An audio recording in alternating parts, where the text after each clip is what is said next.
उसे गृह मंत्री अमित शाह के आवास पर एक बड़ी बैठक की जानकारी, जिसमें कि सिंधु जल संधि को लेकर विस्तार से चर्चा जारी रही। इस मीटिंग में जल शक्ति मंत्री सीआर पाटिल मौजूद रहे। विदेश मंत्री एस जयशंकर भी इस बैठक में उपस्थित थे। सिंधु जल समझौते पर यह दूसरी महत्वपूर्ण बैठक थी। इससे पहले जब बैठक हुई थी तब एक बड़ा फैसला हुआ, अब दूसरी अहम बैठक। बुधवार देर रात गृह मंत्रालय में सिंधु जल संधि को लेकर गृह मंत्री की अध्यक्षता में अहम बैठक हुई। केंद्रीय जल शक्ति मंत्री सीआर पाटिल भी इस बैठक में मौजूद रहे। बैठक में इस बात पर मंथन हुआ कि कैसे सिंधु जल समझौता को ठंडे बस्ते में डाला जाए, जिससे पाकिस्तान जाने वाले पानी को पूरी तरह से रोका जा सके। आपको बता दें कि एक दिन पहले ही पाकिस्तान पानी रोके जाने के विरोध में अंतर्राष्ट्रीय अदालत जाने पर विचार कर रहा है। सूत्रों के मुताबिक भारत अंतर्राष्ट्रीय कोर्ट में पाकिस्तान के दावों को काटने की तैयारी करने में जुट गया है। और नमस्ते जी में बड़ी खबर, पाकिस्तान ने रात में फायरिंग की है और एक साथ 3 जगहों पर पाकिस्तान की ओर से गोलीबारी हुई है। कुपवाड़ा सेक्टर, उरी सेक्टर, अखनूर में फायरिंग हुई है। पाकिस्तान ने रात में फायरिंग की, जानकारी सामने आ रही है।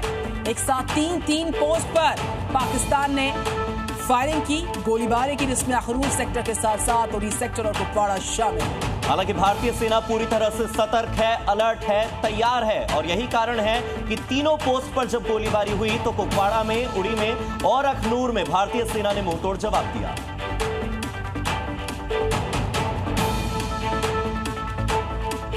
भारत हमला कर देगा, ये डर पाकिस्तान को अभी से सता रहा है और पाकिस्तान के सूचना प्रसारण मंत्री ने इस बात को सार्वजनिक मंच से कबूल किया है। भारत का खतरा अभी भी कायम है। अताउल्लाह तरार ने यह बात कही है। आईबी मिनिस्टर हैं, कह रहे हैं कि भारत कोई भी साहसिक कदम उठा सकता है, यानी कि भारत के साहस, भारत के पराक्रम पर पाकिस्तानी मंत्री को भी विश्वास है। वो कह रहे हैं कि हमारे सशस्त्र बल भी पूरी तरह से तैयार हैं। अताउल्लाह तरार का यह बयान।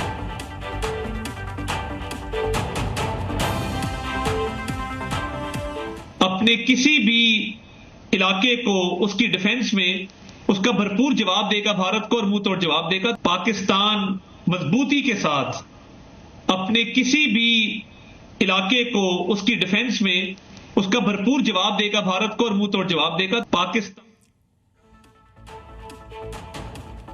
आतंकवाद की पौध को जड़ से उखाड़कर फेंकने के लिए चक्रव्यूह तैयार हो गए। प्रधानमंत्री नरेंद्र मोदी की बैक टू बैक मीटिंग्स रही, जिसमें पाकिस्तान के खिलाफ एक्शन प्लान पूरी तरह से लॉक हुआ। आतंक पर आखिरी चोट के लिए हिंदुस्तान पूरी तरह तैयार है।